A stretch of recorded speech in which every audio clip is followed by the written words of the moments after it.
Ritornando al ragionamento Giannini, come tutti sappiamo, è un marchio dove è racchiuso storia, competizione, evoluzione dell'automobile, bellezza, macchine più rifinite, chi più ne ha più ne metta. Però di Giannini si deve dire che già ai tempi del 500A, il 500B, diciamo quegli anni là, elaborare quei motori, portarli in gara, diciamo, era una cosa un attimino... Per poche persone, però allo stesso tempo anche i motori non erano proprio sviluppati per poter sostenere determinate sollecitazioni. Era ancora in una fase molto sperimentale. Era tutto sperimentale sostanzialmente. E così Giannini incominciò a creare il terzo supporto di banco col motore del gergo Topolino e si iniziò ad elaborare questo motore dandogli più forza strutturale con una cartelletta che faceva da supporto di banco all'albero motore per non farlo spezzare, perché appunto non riusciva a mantenere determinate sollecitazioni. E quindi diciamo che la Giannini per me, per come l'ho sempre intesa io, è anche perfezione dell'automobile, se non che competizione. Poi si passa alle Jaur,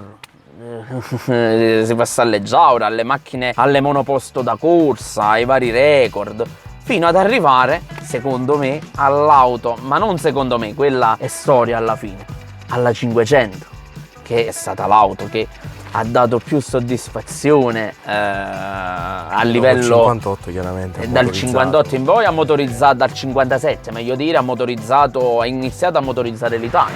Anche se all'inizio non fu accolta con tanto stupore questa macchinetta. Questo anche poi ho detto 58. Tutti desideravano, apprezzavano la 600. Però poi la 500 si seppe far valere e ha motorizzato l'Italia. Per non parlare delle competizioni, ritornando a Giannini, ecco, c'è da nominare la, ahimè, compianta Liliana De Menna, campionessa italiana, che ho conosciuto alla festa che nel 2017 la Giannini Automobili diede vita nel centenario della sua attività, e io conobbi la signora De Menna che mi autografò anche la 126, che tra l'altro fu premiata in quella manifestazione come auto più rara. Infatti colgo l'occasione per ringraziare anche la famiglia Polverelli per la bella organizzazione, la bella giornata trascorsa.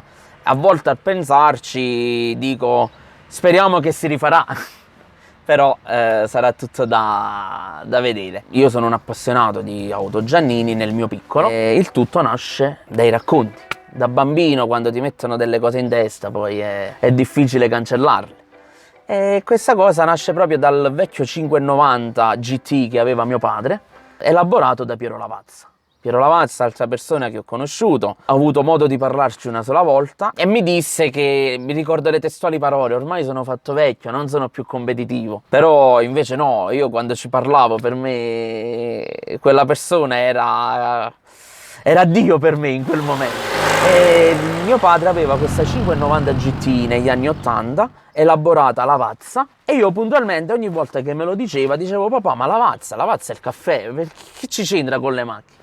Ma no, diceva mio padre, Piero Lavazza è un elaboratore meccanico, era un signore che lavorava in banca, lì incominciò a disegnare le coppe dell'olio per le 500 da corsa, per il raffreddamento dell'olio, per farla andare meglio come raffreddamento e robe varie. Così decise di aprire una propria officina, lasciò il posto da banchiere per fare il preparatore, e infatti ci riuscì a tutti gli effetti. C'è da dire che Piero Lavazza ha elaborato anche la Panda, il 127, cioè, ma ci sono anche tanti altri preparatori come Camillo Alquati. Lavazza è un nome che tutt'oggi... Lavazza, sì. Una comunità di appassionati di laboratori. Sì, specialmente con il mondo delle bicilindriche, sì, Lavazza è ancora molto nominato. Come dire, le passioni si invulcano da bambini, e così nasce la mia passione per le Giannini.